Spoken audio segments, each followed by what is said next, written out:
Mimi sikutegemea kwamba nitakuta watu wamejipanga pale.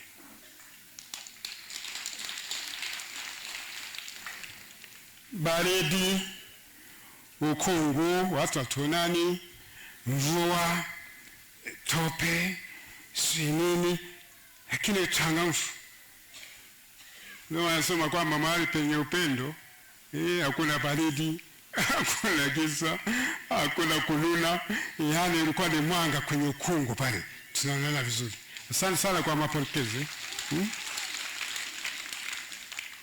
Mlizojipanga kwa nidhamu, vijana, wazee, mimba, watoto wanyonya, wote wako kwenye mstari. Yaani Rwambaizi, yaani leo umevunja rekodi.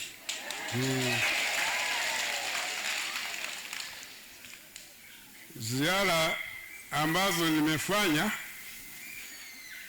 nikiondoa ziara ya kwanza mliponipokea pale ya kwanza, sio ya mwaka 2009, nafikiri hii ndio imefuata hii ziara.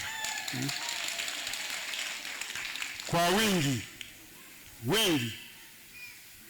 na tabasamu na uchangamfu tungamtulangasa abandi madumu kangaba kamba bazenshi bali mwayukayo mbali mujura muraja mu msebezo ko musigiriki mako mabo korobugi. Ndio bibi yangu walikuwa na maneno mengi na msomo mingi, anasema obugeni bantu, yani sherehe ni watu.